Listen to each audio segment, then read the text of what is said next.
It's 7 o'clock on a Thursday afternoon, so you know what time it is. It is time for your weekly episode of Look Around the Confederation. I'm your host for evening, Moose.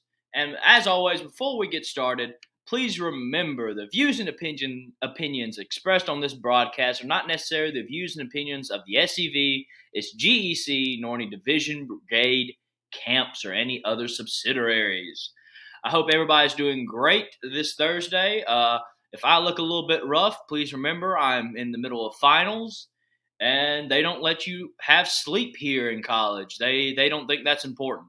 So I've had a lot of people tell me I'm looking rough these past couple of days, but that's just how it is. We got a great episode planned for y'all. We got a special guest on. He's going to be talking soon. And then after that, we have a good bit of news to go into. So if you submitted news in the past couple of weeks and we haven't got to it first, allow me to apologize. With Thanksgiving and everything going on, I seem to miss a bit of y'all's news, but we'll be giving y'all the spotlight tonight, and we'll be getting all the news taken care of. So if you send anything in and you've been wondering where it is, it's on tonight's episode. We're finally getting to that. But now I'll let our special guest come on.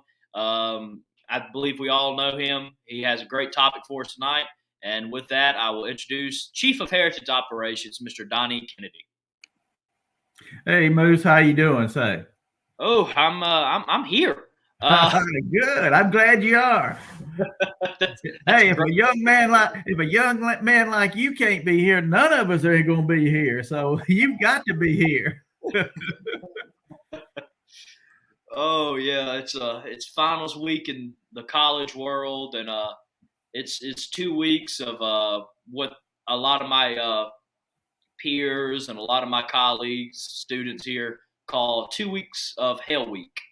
It is 2 weeks where you're not getting a bunch of sleep. It's 2 weeks where the professors will throw you random curveballs, like one more 20-page paper that is due Monday. And I figured that out today. Hey, the thing to remember is, when you get to graduate school, it'll even be worse. So just enjoy it now. Yes. Been there, done that, son. Yeah, for those who don't know, I'm still going for my bachelor's. And then afterwards, I will be going for a master's. So I've still got a bit of college left in me. I say left in me. I guess I got to say I have to go.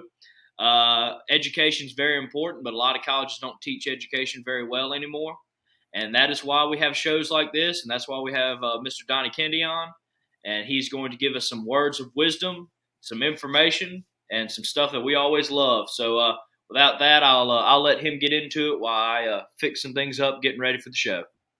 Thank you a lot, Moose, and I really appreciate you letting us come on here. I want to talk a little bit about what we're doing in the Confederate Legion, which, of course, is part of the activity of the Sons of Confederate Veterans. This is how we get one of the ways that we get our message about the South, the good news about your Southern heritage and your Confederate ancestors out to John Q. Public.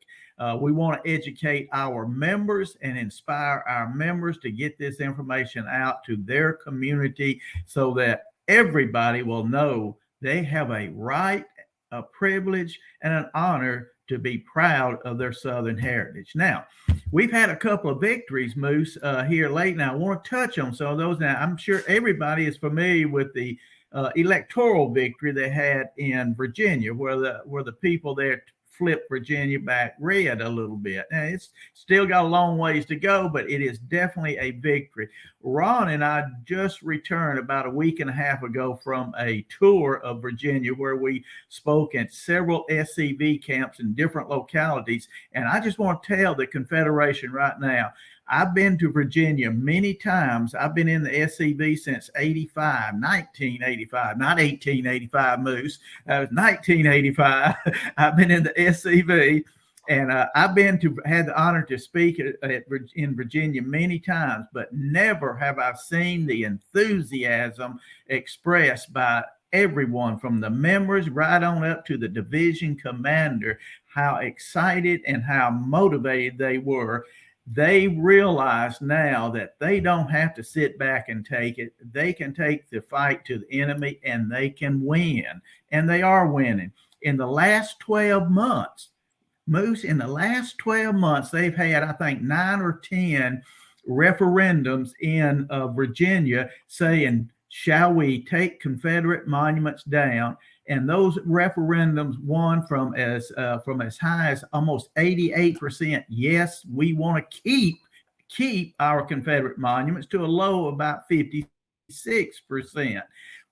Even in blue counties, in blue counties in Virginia, we're seeing people flipping and beginning to come back to understand that what we are about in the Sons of Confederate Veterans is not just Confederate monuments, but traditional American values. So I just want to tell the Confederation that Virginia is on fire, and we don't need to let Virginia get too far ahead of the rest of us. Let's catch the same fire and let's keep going.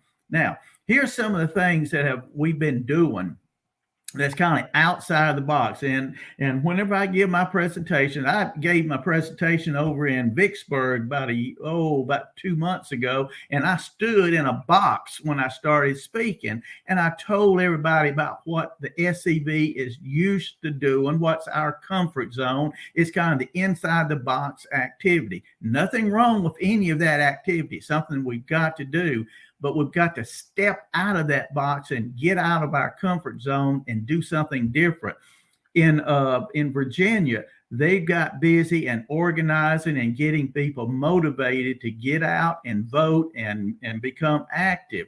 The SCV can do that. Now, we cannot and we should not be political in that we cannot endorse candidates, or we cannot say don't vote for this candidate. We cannot endorse political parties, but we can express our view of our traditional American values, including Southern heritage.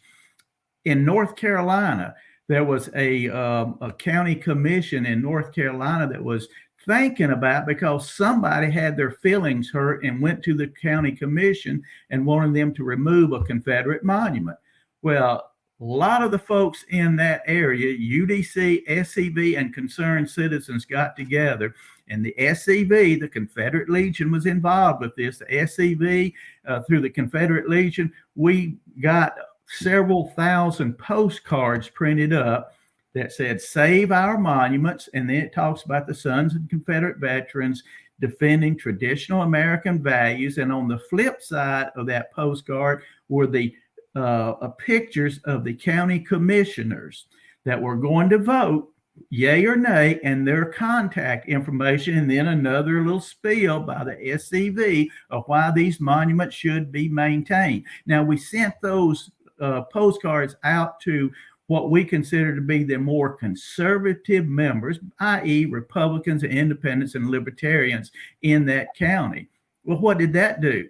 Well, that just rattled some cages when all of a sudden these county commissioners realized there's thousands of postcards going out with my picture on it and my contact information going to people who vote for me, and they are hearing that we're thinking about taking down that Confederate monument. Well, guess what happened? That idea was tabled. It wasn't even discussed. They said, no, we're not even going there. Well, this is what I call proactive. We're getting ahead of the game with this. And this is something that's outside the box, not something that we're normally used to doing. It's not just polishing tombstones and cleaning cemeteries and raising flags and monuments. It's something different, but something that we have to do. Other places in Georgia, I was at the Georgia division meeting, I believe it was earlier this year, and in Georgia they had a table set up where at every event they go to, they have a voter registration table. Moose, they're getting our people who are not registered to register to vote.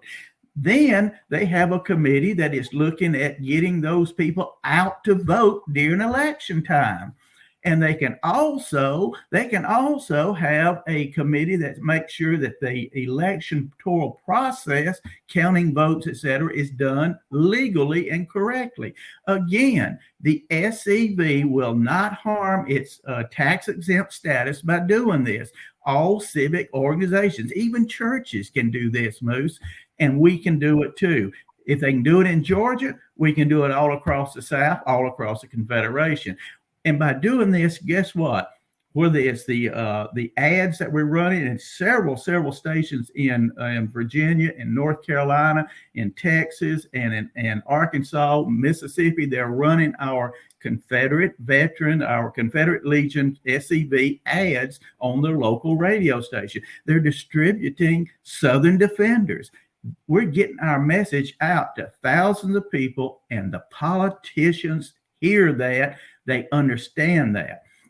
I just noticed, I think a guy by the name of Ron Kennedy is with us here. I noticed his name popped up there. I know it may be some relation, but Ron has just written an article talking about, and it's from the Abbeville Institute, and I've got it on my Kennedy Twins website, and I think it's also on the Make Dixie Great Again Facebook site. So we'll share it on the SCV page because I know sometimes people will forget and stuff like that. But after the show, immediately after the show, I'll go share it on the SCV chats page. So everybody, please go read that. Something I've been meaning to read, and I'll definitely be reading tonight during one of my breaks from my paper. Well, and the article is talking about being drunk on victory. We had a great victory. When I say we, my ancestors are from Mississippi. We had a great victory in our flag fight in Mississippi several years ago. But what happened? Even though we had a great victory, the politicians went behind our backs and rammed through the ugliest flag in the Union that has now replaced the flag behind Moose's head there. And what we have to do, and Ron makes note of this, don't get drunk on victory, Virginia. Just because you had a great victory, don't get drunk on it and think that, oh, well, we won. No, we haven't won. Our enemy has not been routed. They've been pushed back. What we've got to do is establish a system where we can keep pressure on the elected officials. If we had some type of organization established in Mississippi after that election that could keep the politicians aware that if you vote against this flag, we're going to enrage the whole population of Mississippi, and we're going to figuratively come after you with pitchforks and torches, and you're not going to win re-election. So these are some of the things that we can do. I encourage people to follow us on the Confederate Legion. Every 2 months, we have videos and radio ads, Dixie Southern Defenders, and things of that nature that you can post on your social media. You can get it out to people. It won't cost us a thing. And we can literally impress thousands, if not millions of people with our message simply by posting it on your social media and making it shareable. Right now, Ron and I are doing a video that's on right now. That's on Make Dixie Great Again, and I share it on the Confederate Legion Make Dixie Great Again Facebook today. It's a video about Santa Claus and Robert E. Lee.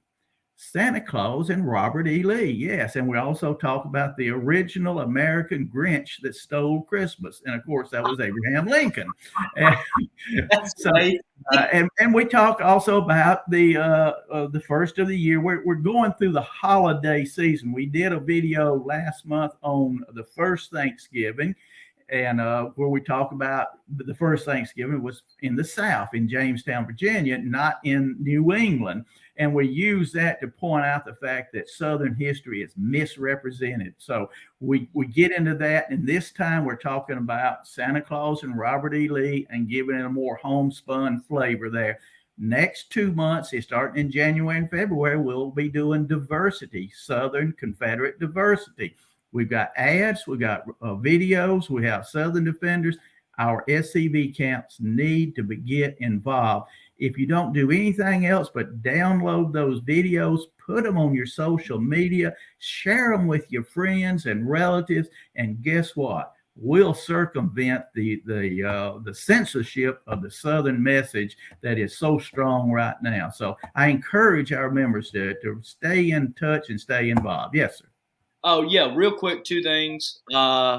I have pinned the article. GCB was nice enough. I shared it on the SCV Chat Facebook page. It's also now pinned in the comments. www.abbeville Institute, a warning, a Mississippi warning from Virginians. Yeah. It's shared on the page. It's pinned in the chat now if you want to read it.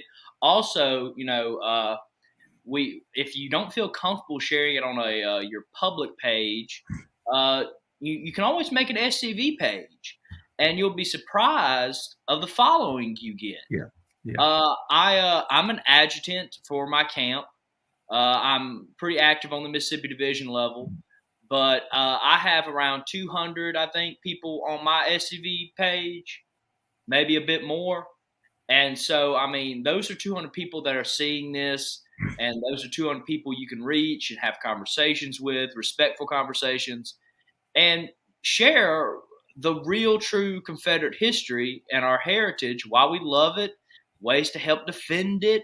I mean, the possibilities are endless. So if you feel like you can't share it, because today's world is a little bit darker, sadly, for people like us. Please make an SCV page. You don't have to use even your real name. Just use a synonym. Mm-hmm. I know one of my friends uses a Robert E. Lee synonym, and like he works at a public school somewhere, I think in northern Mississippi, and he was like, they'll fire me if I post it on my real page. So he made another page, and I think he has 500 people on there, and he'll share stuff all the time. And I mean, that's some things you can think about doing if you feel I guess threatened, I guess is the good term to use for this one. Right. They are and a lot of people are not threatened by it. And for those people are not as well as these others, if we could get our SCV membership to post these things on their social media, whether it's whichever social media outlet, and we need to get into some of the more conservative outlets, all of us do, and post these things, we can literally take our message to millions of people who have never heard of the Sons of Confederate Veterans. And there's three things really. Number one, we're letting the world know that we're out there and fighting the fight. Number two, the politicians hear that and understand. And number three, these big media outlets of Newsmax, Fox, and these other outlets, they will begin to hear about us because of our local social media project. And because we're getting out in front of the public, then those people will invite us on their shows to give our message again. Newsmax will not come and call Moose or Donnie right now. We all know each other, but they don't know who in the heck we are. So we've got to make ourselves known, and this is one of the ways we can do it. And folks, it don't cost you a penny to post your stuff on your social media. Now, buying some of these radio ads, that'll cost you. Buying the Southern Defender, that'll cost you a little bit. But if you'll do all of this, we can really, really get our message out to millions of people. And I'm telling you, people now, I was on a radio interview show yesterday from Texas, up around, I think, Wichita Falls. It's on 3 radio stations in the Texas, Wichita Falls area. And the people there are really, really getting upset the way the nation is going. And they're finally realizing that it's not just the old Confederate flag and the old Confederate monuments under attack, but it's all of us. And folks, when we're reaching that point, we've got to strike while the iron is hot. SCV members, listen to me. The iron is now hot. We have to strike it and let people know who we are and why we're fighting this fight and why they should join us, and we need to join them in this effort against a common neo-Marxist enemy. And with that, I'll back out of here. I'm sorry, I'm probably taking more time than I should have. Carl Jones gave you a big compliment. He said, Donnie is a smart guy. If only I could get him to carry the right gun. Poor old Carl, he still thinks that 9mm is better than my 45. But of course, I always tell Carl, I'd rather have a 22 that I can hit somebody between the eyes with than a 45 that I can just get close to him. So, Carl and I have a lot of fun together. He is an intellectual giant. He's just too proud. I mean, he's too humble to admit it, and too quiet. You could be in the room with Carl and you won't even know he's there. My favorite memory is from a time where I didn't even know Carl yet. Is But that when he right? was elected the Army of Tennessee commander, famously his acceptance speech was "Thank you," and he sat down, and everybody was laughing. I asked Connor, why. Everybody was laughing. He's like, "Well, Carl's a bit long-winded, kind of." Hey, he can dominate a crowd. Yeah. Many years ago, I was on the Politically Incorrect with Bill Maher, and I was on there with Trace Atkins. That's when he first became really popular. Well, Trace, when he walks in a room, he is a giant of a man, and he dominates the room. Carl is much like that, but not only is he physically commanding, he's intellectually commanding the room too. I have a lot of regard, a lot of respect for Carl and all that he's done for us. Oh yes, sir, me too. And it's an honor to have gotten to meet all these people that I can truly look up to in an educational sense and an experience sense, and just know that we are in good hands leadership wise, and to know that I truly trust y'all to lead us into this fight that we are fighting right now, and I'm loving getting involved in the SCV. It has been a dream come true. Well, I'm going to tell you something. Leaders aren't worth a hoot and a holler if they don't have good followers. What made Lee, Jackson, all the great leaders great was they were indeed good leaders, but they had great men behind them. Our Confederate, and all of mine were privates, corporals, sergeants. They were not in the command structure, but they were part of that group of brave men who defended their homeland against a cruel invader. So, that's what makes good leaders, good men, a good army to follow them. Oh yes, sir. Real quick, I guess before we get in the news, you talked about a holiday video, a Christmas video that you Yes. and your brother made. Is it called Holidays in Dixie? Yes, Holidays in Oh, Dixie. It's on the. You got it there. I got it. I was about to share it on the page. I was Good. making sure I'm sharing the right thing first. But Yeah.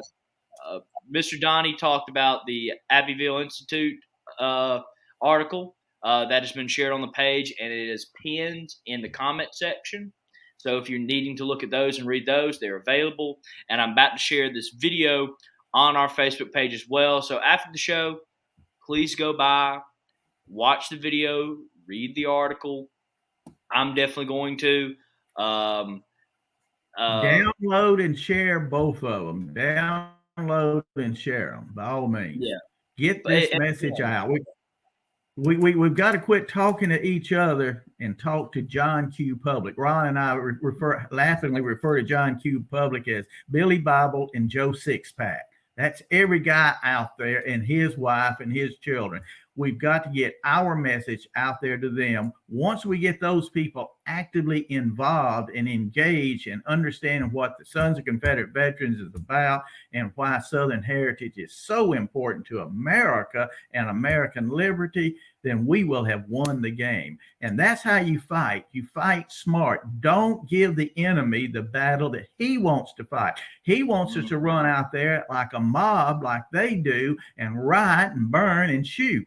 Well, you can see what they did to the people in January the 6th who were not a insurrection, but those people, many of those been in jail for 9 months and can't even get out of jail, and they did nothing illegal. Maybe they trespassed at the most, but people who burn down cities, they don't get prosecuted. So we can't give the enemy the battle he wants us to fight. We've got to give him a battle that he cannot win. And with 60 to 75% of the Southern people right now who agree with us, there's no way they can win this PR battle if we actively get engaged in it. And we got to do it, folks. Yes, amen. So please share tonight's episode. Please go share all the articles and videos we've been talking about.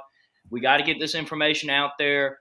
It's great information and tools for us, but as I think my father says, and I think he kind of stole it from our Lieutenant Commander-in-Chief, J-Bo, that's just another tool in the toolbox. It's great to have it. It's great to know this information for people like us, But if we don't use those tools, then they'll collect dust and, well, I mean, we won't build anything beautiful. That's And right. that's what we got to do here. That's right. And J-Bo is 100% right. Another great Confederate. Mm-hmm. Amen to that. We're going to take a quick commercial break.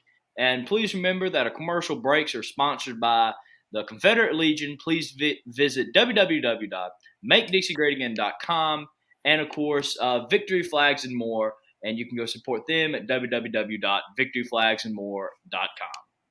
And without that, we'll get into our commercial, and then we'll get back. We'll get some news. Donnie's going to stay on. We have a lot of news, so it's going to take me a bit to get through it all. So I'm just going to throw him under the bus and make him talk to y'all. And some of the questions I saw some people asking in the chat, we will get to it.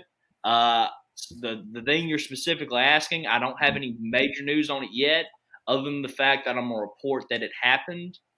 And hopefully sometime during Christmas, we will get an answer out for y'all. I know who to talk to for that information. It's just that person is extremely busy right now. So with that, we'll get into the commercial break, and we will see y'all in a second. There is a place nestled in the rolling farmland of southern Middle Tennessee. A home constructed in 1837, nearly lost to the ravages of war. Saved by a servant and a Confederate general. A place where families loved and lost. If walls could talk, what stories could be told? If a place, a home, can feel love, loss, pain, surely this is one of those places. Nearby is a more recent structure, and inside are the stories of heroes and heroines, stories of battles won and lost, stories of sacrifices made by the people of its native soil. A place that will tell the true and complete story of the Southland and the war fought for its freedom. From the causes that led to the conflict to the modern-day struggles to protect Southern history. Historic Elm Springs and the Confederate Museum at Elm Springs are the general headquarters for the Sons of Confederate Veterans. A place where the story of the Southland and its historic struggle is preserved and told. Come and discover your history.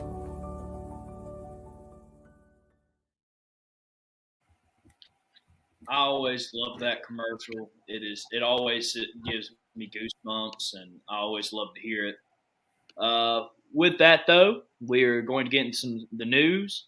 We're going to leave the legendary Donnie Kennedy on, world famous. Oh my He's he's going to be keeping us some company on tonight. And of course, just get through the news and some of the topics. And I'm pretty sure that some of the topics a little bit later on in, Mr. Donnie's probably got some good talking points about them that I'll probably be interested in. I want to hear the news. That's what I'm on here for, boy. Let's get some news going. All right. Well, first, we're going to be going to the Stones River 160th anniversary reenactment. We got some images from there a bit ago, and of course, because of news and because of just how quick everything has gone by, we haven't been able to cover everything. But let's see here. Let me get the thing up. With over 2,000 troops there and held on October 22nd through the 24th on 2021. The 3rd Mississippi Infantry was there to support and participate in this reenactment. And, of course, I just joined the 3rd Mississippi Infantry. So I'm very proud that they were there to represent us all. The Confederates won on Saturday. The 3rd Mississippi Infantry had a representation from the Sealsboro Rifles Camp 2163, the Marin's Men Camp 653, the General John Pemberton Camp 1354, the Oxford Greys Camp 1803, and the John Hilbert Kelly Camp of 1980, and the Gainesville Invincibles Camp 1685. I always make jokes with Matt because I told him that I had trouble pronouncing things. So I always told him he was going to do the news, and me and him have done an even split with it. And so it's a joke behind the scenes at SCV Chat that I mispronunciate things. Speaking of which, GCB texted me earlier telling me I mispronounced something. But, it looked like a great battle. I wish I could have been there. Here's Captain Don Green. I had to include that picture in there. Having a great time, all the men there. And it's always good to see reenactments doing well, living history doing well. That's just another great tool in the toolbox that we have to spark interest in people. And, that brings a whole different crowd. A lot of my friends who are not in the SCV do reenact. And that's a great way to go out there, and you have people that are knowledgeable just like you, and you can share it with the audience. You can share it with kids visiting. And, when I was a kid, I ate all this stuff up and I loved it. So, Yeah, I want to mention something here about your reenactments. That is so important because you'll get people there that would never show up at a Lee Jackson banquet or never show up for SCV function, but it's history, and especially the younger children. You cannot overestimate or underplay what this effect this has on children long term when they see the Confederate camps, especially living history. I love the living history aspect of the reenacting. I was a reenactor for many, many years when in my younger days, and we did all the 125th, starting with Shiloh. And we just really enjoy it, and our family grew up with it. And so I cannot overemphasize that. SCV people, this is a great way to recruit people that coming in that'll never be a reenactor, but they need to understand you don't have to be a reenactor to be a member of the SCV. And here's have a pamphlet there with and that you can give to them. And this is one of the projects that I want to work on, is improving our literature that we can give out at living history and reenactments to people who may be interested, and let them know how to get involved. Yeah, and I've recently got back into reenacting. I think we talked about it on the show for a bit. I reenacted for the first time in probably close to a decade at Beauvoir for fall muster, and officially joined the 3rd Mississippi Infantry. And I fell in love with it all over again. I hadn't done it in years. I'm steadily waiting for the time in my life where I can do it a lot more than I'm going to be able to do it now for the next couple of years. But a good reenactment is a great experience for you, and a great experience to share your knowledge with people that probably don't know anything. I know a lot of people go to reenactments. A lot of my friends have, just because they want to see a cool battle. Yeah. And I know a lot of people that are just interested in history that go. And it's just, these are a great experience and a great way, of course, to share knowledge. And yeah, you don't have to be in the SCV to be a reenactor. You can just have a love for going out there and historically showing how these battles happened. And that's what I love about it. And it's just so awesome. Rob says right now he is enjoying the Kennedy book, the Kennedy book, The South Was Right Again, on Audible. Good. I love Audible, so I salute you, sir. I recently bought their book on Audible, and I'm going to be reading it during the whole Christmas break when I finally have time to read a book. And that's the first book I'm going to be reading, and so I'm very pumped up about it myself. Jason says he's been into reenacting and living history for the past 4 years. Well, congrats, dude. I love it. That's one thing I love about the 4th Mississippi Infantry is I believe, if I remember Captain Don talking to me about it, we do living history down in Beauvoir. And that is, again, another great way to reach people and to talk and stuff like that. Someone says we lost sound. If someone else could confirm that, I will figure out what's happening. Well, I can hear you, that's for sure. Okay. I'll wait for a comment. I'm going to try to kind of stall. That's no problem. Making sure people can hear us. So if you can hear us, please comment that you can hear us. Okay. We need somebody that can do hand signals. I used to try to learn sign language. Funny enough, I probably couldn't tell you anything now. I know this is window. Oh, great! But that was a fun experience. It's one of the many hobbies that I had before college, and college has a way of taking up all your time. I used to read historically accurate books all the time before college, and now I just read fiction. Well, most college history books would qualify for fiction in my idea, my belief. Oh, me too. Oh man, some of the history books that I have to read are just wow. Going on to our next bit of news. Let me pull up the picture here. The Turner Ashby Camp of 1563 out of Winchester, Virginia, conducted a Southern Cross dedication on September 26th of 2021 to Private John B. Lloyd, who is a member of Company C Nelson Rifles of the 2nd Virginia Infantry, which I believe I have some interesting facts about that. Yeah, they were part of the Stonewall Brigade, and the dedication was also held in Rose Hill Cemetery in Maryland. And that's something I always love to talk about is, of course, seeing, of course, that a kid there, learning his history, seeing a proud father, camp member, seeing a reenactor there. You love to see that stuff. And not only are they honoring a Confederate ancestor with a Southern Cross of Honor, they are teaching that kid real history.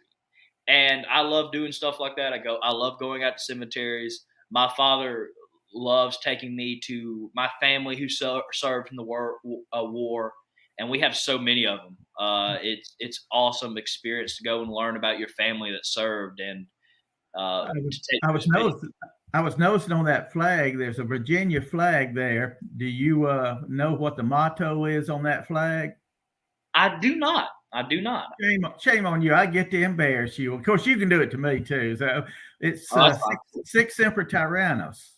It's thus the two tyrants. Some people say it's thus be to all tyrants, but it's thus unto tyrants. It's Latin, and it shows Lady Liberty standing on the neck of a tyrant and a crown to the side. And that's Virginia having deposed the tyrant of Great Britain. And of course, they also had the tyrant of Abraham Lincoln to deal with also. But that's just a little trivia that a lot of people don't realize. So, I love hearing trivia. I love learning more.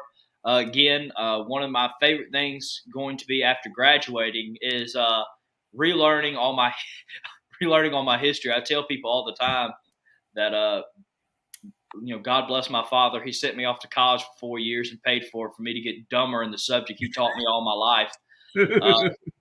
I messed with my friends because they were like, "You used to be so knowledgeable in the war," and I was like, "Yeah, I did." And then I went to college, and I can't wait to re-spark because I've always loved history, but that time period, I have a deep connection to, and so I'm really. I've already started picking out books I can start reading as the time is coming where I'll be a little bit more free to do that and learn again. And I cannot wait for it. Jack asked if I've been to the Ole Miss Confederate Cemetery lately. Every once in a while, I go out to the monument, make sure it's okay, pay my respects to that. And then I will go check on the cemetery itself and pay my respects to them. And, I haven't been there since before Thanksgiving. After Thanksgiving in college, usually things pick up a lot. So I haven't been there since before Thanksgiving. I think the last time I went was early November. I went by the Turner Center to buy me some tickets for a football game. And while I was there, I, brush some of the stuff off the monument, admire the illegal wall that they have there, and go pay my respects to these brave Confederate soldiers that fought. The next time you're there, would you look to see? I think there's 1 or 2 soldiers from the 12th Louisiana Infantry buried there, and I was captain of the 12th Louisiana unit, reenacting unit. I spoke the only time growing up in Mississippi, I always wanted to go. Don't tell the commander in chief this, but I always wanted to go to Ole Miss growing up. We won't tell Larry that now, please. But trust me, I'm not going to it. But I never got to go to Ole Miss. I went to Louisiana, went to college in Louisiana, and then graduate level in North Carolina. But the only time I ever been on campus, I was commander of the Louisiana Division and a captain of the 12th Louisiana Infantry, and I went and spoke to the Mississippi Division. They had their division meeting there, and this has been years and years ago. And I told them I thought it was rather unique that a Mississippi boy who grew up in Mississippi wanting to go to Ole Miss didn't get to come on campus until he was commander of the Louisiana Division, Sons of Confederate Veterans. So that was my little story. My only time I've been to Ole Miss, but I did think there was a 12th. If you ever remember, please look for me and let me know. Of course. I go there a couple times a semester, of course, just to pay my respects. I used to do it a lot more when it was in the Circle in the Grove. Yep. I think I went there. My freshman year, I went there the most. I would go there at least once a week at night. And, I mean, I would put flowers at the bottom of the monument and, take my hat off and just as a sign of respect. And I still love doing that. I still go do that just now that it's a little bit further off. And, of course, the longer you stay in college, the more hectic your life gets. Oh, yeah. So I still try to go at least a couple times every 2 weeks or so. But, I've always loved it. Jake asked that he thought that it was actually in the cemetery. No, it's kind of in front of the cemetery now. So if you're going to the cemetery, you'll look to your right, and there it is. And, I mean, they have a nice crosswalk for it. They promised a couple other things for it. I haven't seen it yet. I probably won't see it during my time here. And that kind of does disappoint me a bit. But, they promise like spotlights. I believe there is a security camera out there for security concerns. But like they promised a good bit, and I'm waiting to see when they do it. Someone also said, Rob said, the gray stained glass window at Ventures Hall. I love it. I personally have seen that beautiful window hundreds of times. My original degree, I fell under the College of Liberal Arts, so I would go and see there. I would have to go to that building, Ventures Hall, all the time, and I would always take the time. And I could tell it bothered people that I was taking pictures of it, and I would take selfies with it. But I always loved it. But with that, let's get to another Southern Cross dedication ceremony, this time by our legendary contributor to the show, Mr. Ricky. Mr. Ricky, of course, sent me this a bit ago, and he was just he told me that about this, I believe, a bit beforehand. But let's see here. Sometimes you just can't get the notes out. Let me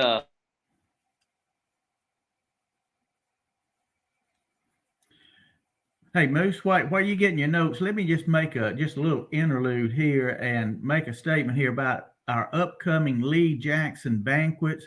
I would encourage our camp members, when you have and hopefully brigade size Lee Jackson banquet, to take the opportunity to send a formal letter to various political leaders in your community, inviting them to your Lee Jackson banquet.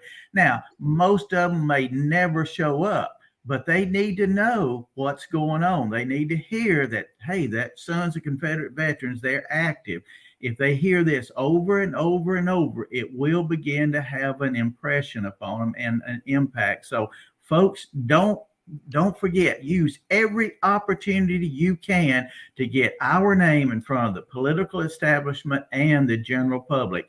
Find out talk radio shows in your areas, newspapers that are friendly to us in your areas. Send them information about your upcoming Lee Jackson banquet and a contact person in your local area that they can contact if they're interested in either becoming a member or showing up at the Lee Jackson banquet. So do this. Always think, no matter what you do, cleaning the cemetery, polishing a tombstone, whatever it is, get that information on your social media, on some conservative talk radio show in your area, on some blog site in your area, some newspaper. You've got to keep sending this information to them. And don't be disappointed if for some reason you don't always get your information out there. Newspapers, radios, blog sites, they'll get information over and over, and they'll start picking up some of it. So don't give up. Keep and let the politicians know that we're out there. Oh, yes, sir. And poor Mr. Ricky. All right, I finally got the notes together, but the event was put on by the Anna Eliza Johns UDC chapter, 164, the Pennsylvania Vindicators SCV camp, 828, and the Stuart Hairston camp, 515. And there were cannon salutes, re-slayed. Mr. Ricky himself read a letter that this event was put on for, and it was a great event. There was about 32 in attendance. And I love seeing stuff like this. That's a great crowd, a great thing to do. And again, this stuff like this just makes me happy. It's just that is the main goal, is to honor our Confederate ancestors and to honor the Confederate soldiers' good name, no matter if we're related to them or not. It's just the honor and respect we have for them. And our second goal, of course, needs to be educating other people so they understand why we do what we do. And I love seeing stuff like this. And I'm so happy that Mr. Ricky sent that in. I remember when he told me about it, I was looking really forward to it. And bless his heart, it somehow got lost in our email. We again apologize for that. I've got no idea how that happened. But I made sure now it won't happen again. Everything, if you put Look Around the Confederation in the subject box, from now on, you will go straight to a separate bin. But, without that, let's get on to the rest of the news. Let me get the picture up. So the Private Williams Riley Milton camp of 741 out of Florida is raising money for a footstone for their namesake. His grandson of William Riley Milton, is a real grandson, is hoping to make it to the dedication. Now, if you're wanting to help out with that, you can contact camp chaplain and quartermaster Victor Smith at vicsmith741@yahoo.com, or you can talk to him on Facebook about this. Now, of course, I'm happy to see this is happening. I'm happy to see that a real grandson will be able to attend. I love seeing stuff like that. I'm glad that Victor's in the chat too. So Victor Smith, he just commented. If you think that you can help any, please contact him as soon as you can, and let's get that rolling. While we were on Victor Smith, this man, and I'll keep his information scrolling at the bottom for a bit, recently visited Beauvoir and paid his respects to the tomb of the unknown Confederate soldier. But chaplain and quartermaster Victor Smith made his own pilgrimage to Beauvoir for the first time to see the home of Jefferson Davis. I'm so happy you were able to go, Victor. It looks like you had a great time from the picture you sent, and I love Beauvoir. I love it to the core, man. I'm glad that you got to experience it. I'm glad you had a great time, got to pay your respects at the tomb of the unknown Confederate soldier. And soon after the Christmas break, we'll have people on from Beauvoir again soon, and hopefully we'll talk about a couple more events happening at Beauvoir. as the new season of Look Around the Confederation is around the corner, along with the next season of SCV Chat, Season 3. The season finale for SCV Chat, Season 2, will be on December 13th. I am required to wear a moose outfit, along with everybody else wearing something. Yeah, please don't have it. And it was a gift from our historian-in-chief, Todd. And, go ahead, Ted. Todd Owens of Ruston, Louisiana. Somebody go get that boy and wake him up. He's probably asleep tonight already. I saw him in the chat at the beginning of the episode. I don't know. Usually he and the chickens go to sleep about the same time. With that, though, we do have a bit of sad news that I'm going to have to report on. And I'm getting information as we are live, and that's one of the great things about being live is I can ask for information about an event that is happening. But we had a monument go down in Mississippi. We are getting information on this as it goes, people. I know a lot of people will talk about this Monday, but we weren't ready to report it on Monday. And 2, Monday show is more historical topics and guests and education. And our Thursday show is the news that's going around the Confederation. And so no matter if it's good news or, in this case, bad news, a monument's coming down. And there's nothing that makes my blood boil more than seeing a monument come down, especially in my home state. So someone's making fun of my hat. They're telling me it stands for like Mississippi State, I'm pretty sure. But yeah, it's always sad. Do we know where the monument is going? Is it going to be put in storage, or is there any way that maybe we can get a hold of it? Do you have any news on that? We will. Right now, I do have a bit of information. It's not a lot. I know people. But again, we were going to comment on this tonight anyway, because again, Thursday nights is our news night. No matter if it's good SCV news or bad Confederate news, we will always comment on the destruction of our heritage and the praising of our heritage, because we need to have this information out there, and we need to respond carefully and honorably to our ancestors. But the news I've gotten right now is we are waiting on a reply from the Board of Supervisors on the monument. Depending on the reply or lack, there will be determination on the next course of our actions. So right now, we're coming up with a game plan. We have reached out, and according to their response, we will judge the best course of action.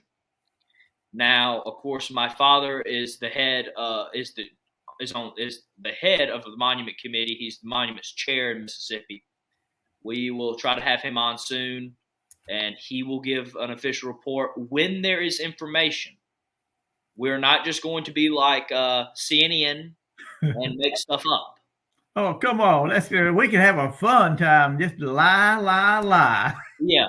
So if there is information, we will present it. Good. And of course, if there's any other monuments going down and there's an effort to do something, please let us know. As much as we love sharing news about what we've been sharing these past couple news cycles, which has just been good news, people visiting historical sites, events, are just honoring our ancestors, we do need to keep stuff like this out there and updated. Because the news, again, is never going to give us in a positive light, so it's up to us. And If there's bad news, well, me and Matt are going to have to report on bad news, and this is definitely bad news. Me and Matt did this with the line of the Confederacy. We did this when a monument was defaced and attacked. We will, if you let us know what is happening, if you send the news to our email of scvyouthoutreach@gmail.com, and I'll put the banner up at the end, we will let it be known. Now, again, as of right now, we are awaiting a response from the Board of Supervisors on this. Once we know that, the Mississippi Division will act accordingly to protect their monuments. I'm a little partial. I'm in the Mississippi Division, so I know we will act honorably and accordingly. But when we have good news, and if we have bad news, it will be shared on Look Around the Confederation. It will not be shared on Monday's show. Moose, do you know who donated that monument? Or do we have any information with UDC or UEC, or was it the citizen or the county itself? Who put that monument up? I do not know. If I remember, because my father has went to every monument in Mississippi. He takes his job as monuments chair very seriously, and if I'm not mistaken, I remember hearing about this one. It might have been the UDC, but I don't have any notes on here around me on my computer. That's okay. About it. I will give an update when we have more information. This will not lose in my back of my mind. I will try to keep y'all accordingly. And of course, your lovely brother is talking about how it's time for all conservatives to create a political organization that we can use to destroy our neo-Marxist enemy as well as our local scallywags. And of course, that information is in the lovely book we did a book review on a bit ago, Dixie Rising: The Rules for Rebels. Right. And of course, the Kennedy twins do a great job of getting information in their book. The South was right. I currently have bought the third volume, and I've got it signed. Hey, thank you for that. And I'm currently just about to buy for myself a little early Christmas present, Dixie Rising: The Rules for Rebels. But, as more information comes out, I will talk about it. And hopefully we can get this monument up again. Mississippi law does dictate that it has to go in a place of equal prominence. Now, of course, what that definition is, we didn't define it. So we'll have to see where they put the monument, what happens. But we here at Look Around the Confederation will keep you up to date on that news. Do you have anything you want to talk about it? Because this is one of the ones I kind of wanted your input on. Well, the main thing here is to remember that these that come down in Mississippi, if we can get a hold of that, we can put it back up. We can rededicate it when we can put it in a place of prominence. If I remember correctly, Fayette is probably 70% Democratic or left leaning. It's a blue county in Mississippi, pretty much so. But we can still work with those people with our common heritage, and we can get the monument and put it somewhere else. Private property, maybe close to a highway where it can be protected. Then we can do a big dedication and put it on our social media, invite the politicians out.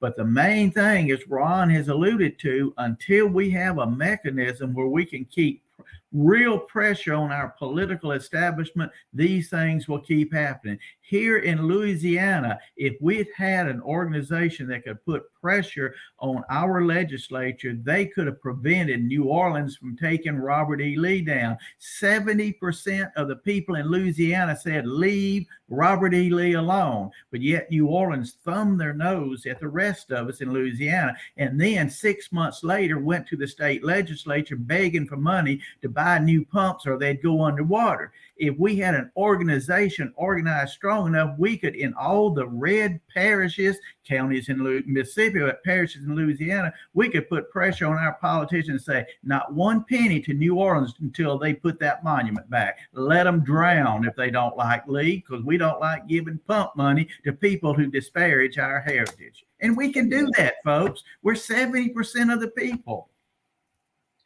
Amen. And it's just, it's time to fight. It's time to fight in a smart way.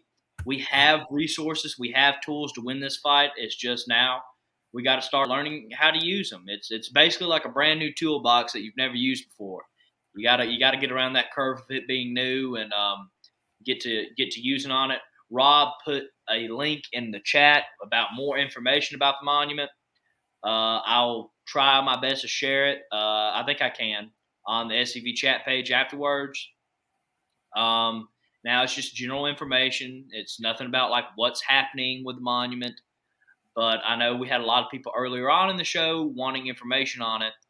And that's why I kind of saved it to second for last, because, I knew it was going to be a hard hitting question, a hard hitting news update. And I knew because I know it gets my blood boiling. So it's kind of hard to act, the way we need to when something like this happens. But you have to remember that we don't have the luxury as our enemies have of being able to act. I'm just going to say dishonorably. There you go. But just remember, we've had great victories in other places. We can continue, folks. We know how to win. We just got to do it. And if not us, who? And if not now, when? So I wish old Jason was here because I love to hear him say that. I love that. I love that. And he's absolutely, he and the commander are absolutely right. Larry and Jason's right when they say if we don't do it, who's going to do it? Well, the neo-Marxists will sell out the message that they want the world to hear and not us. If we don't do it now, it will never get done. This generation must step up. Yeah, and before we get into the last news cycle, because I was always taught to end on a positive note, and a camp sent me something in, a couple hours before the show started, and I knew for a fact that was going to be the closing of the show because I always love to see it. And I think with me kind of hitting at it, because I always tell people, man, I love seeing this happen.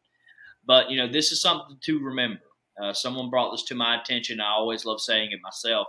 If they take down one, we need to put two back up in its place. Absolutely. And, if they keep it, we'll put two up. If they give it back to us, if they put it up somewhere nice, we'll still put one more up.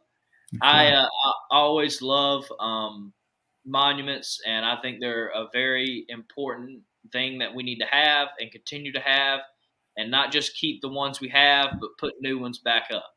And when we put them up, we need to let not only the local people, but the people throughout the Confederation and the nation hear about what we are doing. Because so long, they've only heard the negative. There's a lot of positive news that we have got to get out there. So we can do it, folks. Amen. Amen. With that, we will end the news cycle with a little bit of good news. Let me see if I can get everything pulled up. I have to do it a little bit differently, but we have, let's see here, make sure I get this up. The Alamo City Guards Camp 1325 will be commissioning a monument to Confederate veterans. Specifically, of course, I'm going to say this wrong. I'm going to go ahead and let you know that. But I'm trying so hard not to bottle this up. Tijeo? Tijanos, I believe. There is a Confederate Face of the SCV video I'll play at the end of the episode to close on with this.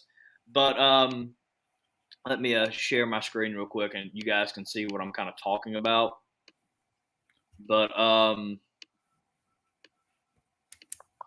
let's see, is it up? There it is. Okay. So they're trying to get this off the ground. You can contact them. I believe I saw them. I thank everybody for telling me how to pronounce it. I'm horrible pronunciation, so it's become a running joke, as I said. But they're having a great event for this. I believe they January 29th at 5:30. We'll try to have them on to talk about this. We will come back live on in January for season 3 of SCV Chat, season 2 of Look Around the Confederation. So we'll have them on to talk about it more. Of course, let me I believe you can contact them a little bit more. They have a website, the AlamoCityGuards.com, and of course you have their phone number of 210-37-4-3165. So I don't know if any of their camp members are in the chat. They usually are. But if y'all are, we'll try to have you guys on the show before then. You guys can talk about it. I'm very interested in it. And, of course, a new monument, a new thing to honor our Confederate ancestors. Hear, hear. No matter what race, no matter what background, we don't care. That is a Confederate veteran that we will honor. And that's something that our enemies don't think we do. They couldn't be any more wrong. All we care about is protecting the Confederate soldiers' good name. Hear, hear. And I wanted to end on that good note that that's happening. And I think they might be taking donations. I will have to reach out to them and hopefully have them on the show soon to talk about that.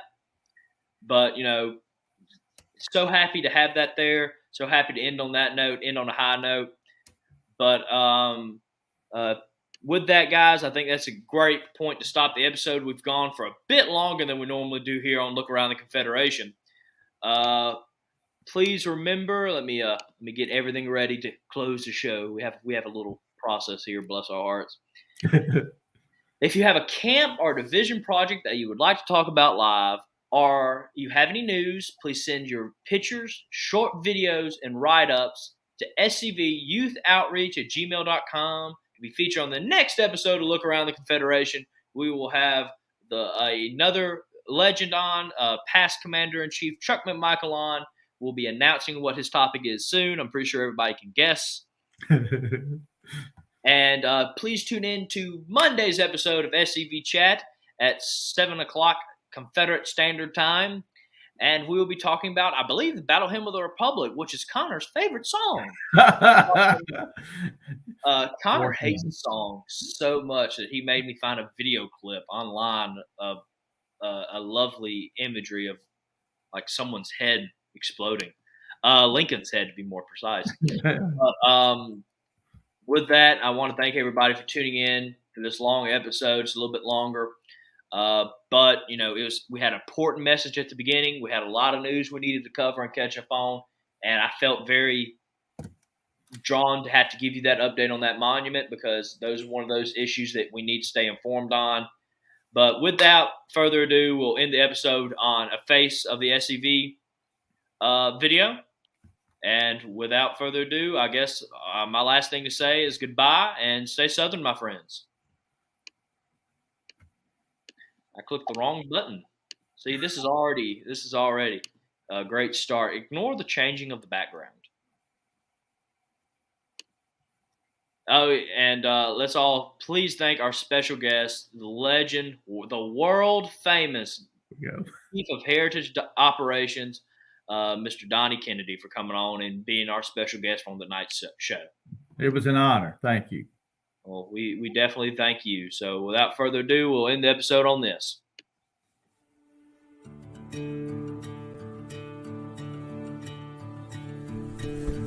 My dad told me he always had a kinship to the battle flag. Always growing up, he knew there was something there, but he couldn't put it together. I called my 97-year-old grandmother, and I asked her, do we have any soldiers in the family? I gave her 3 descriptions. Verde, which means green, for modern-day soldier. Blue, azul, or gris, means gray. And she said, mijo, which means my son in Spanish, is gris. It was gray. My great-great-grandfather was named Andres Torres Rodriguez. He was born in Mexico. He was a laborer. And he was an 8th Texas Infantry. And his unit later on got incorporated to the Texas 33rd Cavalry under Santos Benavides, who was the highest Mexican-American Confederate officer. He was a colonel. There was over 13,000 Hispanic soldiers throughout the Confederate States, but out of those 13,000 were 2,500 Tejanos. And it's 2 words combined. Texas in Spanish is Tejas. Mexican in Spanish, Mexicano. You combine both words, Tejano. They contributed a lot for Southern independence. I think that they deserve respect, honor, and dignity under the Confederate flag that they fought for. There was people of color, Mexican people, and other Hispanics, and other people of color that fought in this war. Everyone's reason was different, but primarily they fought in this war for their independence and to protect their homeland. I joined the SCV because I'm extremely proud of my Confederate heritage. I have Confederate DNA. I just want to ensure that the present generation and future generations know and never forget the contributions of Hispanics in the War of Northern Aggression. I am Richard Luna Garcia, the great-great-grandson of Private Andres Torres Rodriguez, a Tejano Confederate soldier.